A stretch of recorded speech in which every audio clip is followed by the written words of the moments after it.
Hey, everybody. I just wanted to take a moment to send a message around in light of our current new reality. I know you don't need another email or message from a company that you've dealt with about how they're handling coronavirus, but you know, I hope Kind Wealth, I want it to be, and I think that it is. We have much more tight knit and close relationship with our clients, so that this won't feel like another annoying message from some online T-shirt company you bought from. I very much want this to be a community, and so I think we will be doing more over time to really try to enhance that and create that feeling of community among everybody. As a slight digression to start this, I feel like we have the most. I really do believe this. So this is going to sound cheesy, but I really do think we've got like the most amazing clients, and um, I've sort of selfishly felt like it's really cool that I get to know all these really amazing people because maybe we're lucky that we just attract that. I think part of it is that we attract great people because of the name of Kind Wealth, and that we put our values out there, and so kind of people self-select. But whatever the case is, I feel really really lucky that I've gotten to know a lot of you, and that I wish that you guys could kind of know each other too. And so I am thinking about and working on ways in which we might be able to create opportunities for us to connect more together. If you want to, they will all be optional. Don't worry. Those who prefer their anonymity and just to prefer keep to themselves, that's fine too. There's no pressure. But I think there are some really amazing people who would benefit from knowing one another. Onto this topic, I do want to touch on a few things. One is just like what's going on in terms of the economic perspective, and from an investment perspective, what's going on in terms of what relief is coming from the government, and then how we're responding to it, and how we might be able to help you if you're interested in responding to it. So to start, from an economic perspective, this is unlike anything I've ever seen. I mean, I've been actively investing myself personally for 25 years, 23 years. I started when I was 18 years old.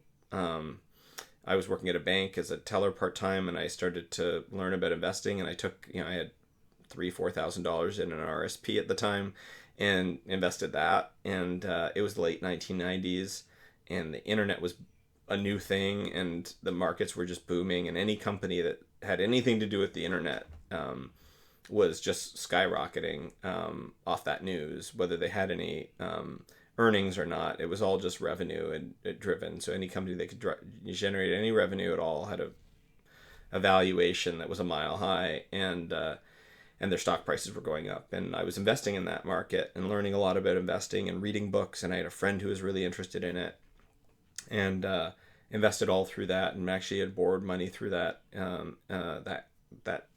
period because you just felt like you were invincible. You couldn't go wrong, and that you were so smart. And I had it all figured out, and this investing stuff was easy. And the market collapsed in 2001, and it didn't pop overnight. It was a kind of a year and a half long process of devaluing, and that was a horrendous period in my life. I'm actually just sort of started to talk about this recently, and I'm actually writing a piece on this right now, about that experience. But I ended up at 21 claiming bankruptcy, because I had leveraged myself so much. I had borrowed a lot of money, and things went really well for the first little while, and I felt again invincible, and I had more money than anybody should at that age, and it all came tumbling down in the tech when the tech bubble collapsed. And then I invested through the 2008 crisis, and there were other mini sort of periods of concern as well. And the 2008 financial crisis really felt like the world might, the global financial system might collapse. And that was a really scary time. That felt much worse than the tech bubble, even though I personally was under a lot more stress during the tech bubble because I had leveraged so much. But in terms of what was going on in the market, the tech bubble, it was like, hey, these companies, their valuations were way overblown. We've been through a period of 10 years of the Clinton years of like amazing economic growth, and the stock market had just done well across the board, even aside from the internet. And then the internet came along, and it just went like exponential, and that was a revaluing that felt healthy.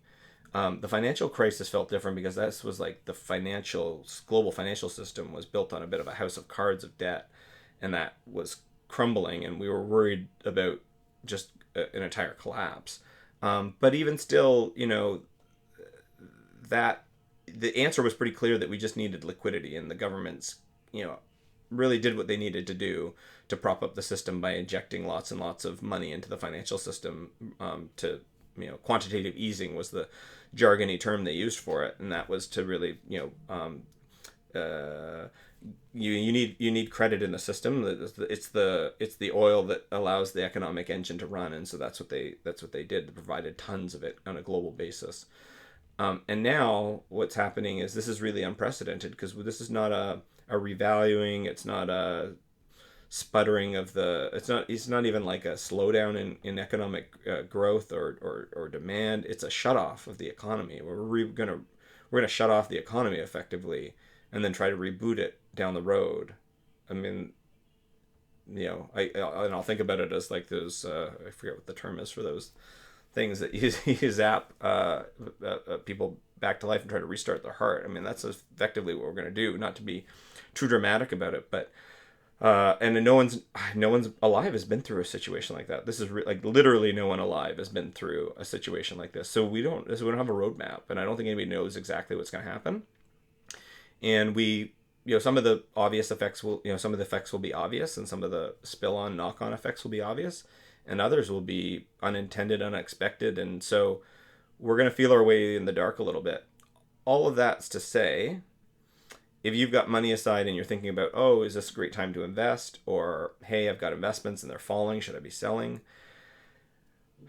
Most of our clients, I think most of you are work with Wealthsimple. And if you do, I can speak for Wealthsimple's portfolios. They are diversified. You don't think you have any need to panic. If you want to have a kind of a review of it and talk about what's in it and understand it, talk to Shay, talk to me. We'll chat with you about that. If you're somewhere else and you have your investment somewhere else, it's hard for me to know that. I'd have to speak to on a case-by-case basis. But speak to your investment advisor or your provider and talk to them about it. But most of you probably have a diversified portfolio, and quite frankly, there's not a lot you can do because everything's falling right now. So I think my message is just sit tight no matter what. But do ask questions about, make sure your investments are appropriate, because this is the time when when everything's going well. If the portfolio wasn't built properly, you wouldn't know, because just everything's going up, and so you don't have any questions. It's when the shit hits the fan that I think you really need to look and like, oh, is this built properly? Is this the type of risk tolerance that I can actually tolerate? Just keep in mind that everything's going down right now, almost across the board. I mean, I'm exaggerating a little bit, but it's this widespread. So there's not a lot of places to hide. And shifting and making your portfolio more conservative now might be the right thing to do, but just to do it because you're worried that that this might be a way to time the market isn't a great way to do it, because you've already lost so much value, and we don't know if the market's going to fall further, and we don't know if it's going to rebound and when. The market will rebound, it's just a matter of when. So that's leads to the second part. If you've got money to invest, I would just be very cautious about it. I wouldn't rush into it.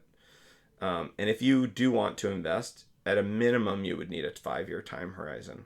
If you can't afford to lock up that money and not touch it for at least 5 years, I wouldn't be putting more money into this market. As I just said, no one knows. I mean, the market will rebound. No one on this earth has any idea how long that will take. So just know that. We're in completely uncharted waters. Both because we don't know how bad the virus will be, and how many people, and how long this will last, and how deep and how long this will last, shutting off the economy and the health costs. And then B, no one's been through a situation where we shut off the economy and try to reboot it and see what happens. So there's a lot of uncertainties. So sit tight is my basic message. If you've got a long time horizon and you want to put some money into the market, one way to do it is take that portion of money, put half of it in the market now, and wait a little longer for the other half. or something like that. But again, only the money you're prepared to invest for the long term, and can wait, and you think you're going to have the conviction to stick it out. I'm going to change gears and talk about the relief that's been announced. Only talk about relief for small businesses because that affects a lot of our clients, and for individuals. I won't talk about corporate Canada, large companies. On the small business front, the government, that was the first thing they announced, was about $11 billion for credit to lend to small businesses. That was largely seen as ineffective and maybe a little misguided. It's not surprising. The response to their knee-jerk reaction was to inject liquidity into the market, because that was the last problem, right? Was a liquidity crisis in the 2008 collapse.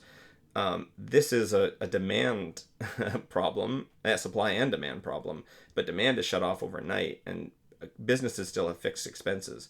So giving them more debt to pay other debt is a really precarious position to put people in, and businesses in. And so the government, I think, has acknowledged that and is going to be announcing further relief, which is great. And there's a really great article I've been sharing on social media. I'll hopefully share it in a future email to everybody, authored by a guy named John Shell, and he presents 9 suggestions for the government, to things that the government can do to prop up small business. And it would be things like, rent and mortgage relief for small businesses, like canceling interest, deferring principal payments, suspending rent payments, providing tax incentives for landlords to defer rent payments, and or tax penalties for those who don't, not evicting anybody, not allowing that to happen, making that illegal during this period of time. So things like that, and rebating GST and a lot of those types of things. On the personal side, the government announced yesterday that $2,000 a month to individuals who have been laid off as a result of coronavirus, whose income has been shut off. They run a business whose their income is gone. They're staying at home to take care of kids because daycare or school's closed, or they have to stay home to take care of a sick parent. But essentially, so it covers a wide range of people who've been economically impacted by coronavirus. It's going to provide $2,000 a month, which is slightly more than the best you could receive under EI as it currently stands, and covers a much wider group of people. The eligibility is a much broader set, and this is available for the next 4 months. And the government has started already coming out and talking about landlords should be deferring or suspending mortgage payments, and you shouldn't be evicting anybody at this time. And hopefully they will actually make that a legal obligation. I really feel like no one should be living in fear right now that they might be thrown out on the streets because they, when there's a pandemic going on, because they can't make their mortgage payment. The government has asked us all to stay inside, right, to help stop spreading this. That's us doing our part, not going out and buying things, and businesses shutting down their operations. So, we need their support to allow us to do that, continue to do that. In terms of how we're responding to this, Shay and I have carved out time out of our schedules to offer free financial consulting to people who are struggling financially right now. I would love if you would share the word about this initiative. We have set up a webpage at kindwealth.ca/coronavirus-response. And what you'll see there is there's actually been some other financial planners. We shared the word that we were doing this, and a bunch of other financial planners wanted to help and do the same thing and volunteer. And so we put them on our page.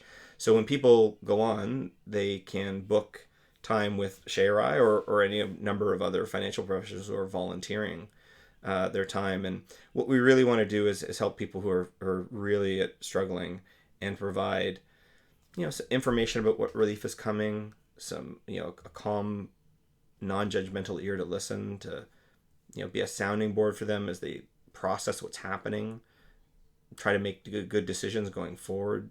There's a lot of evidence, a really good sort of wealth of evidence that demonstrates how stress dramatically impairs our ability to make good decisions.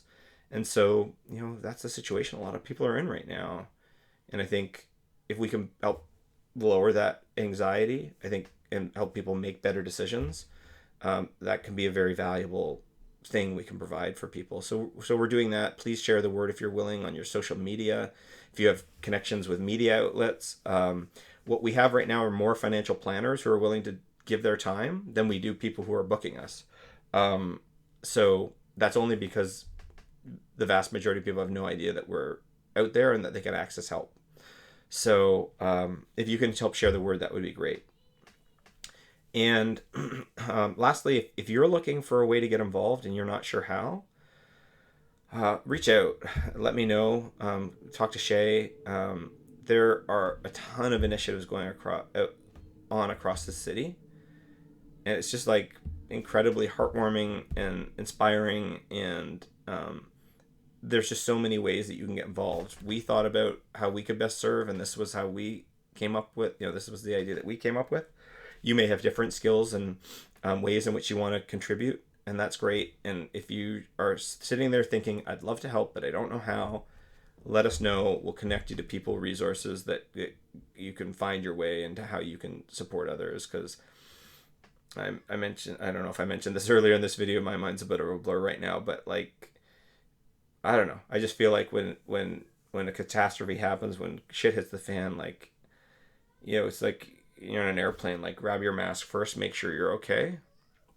But, because you can't help anybody unless you're okay. But then, quickly look around and see who else needs help.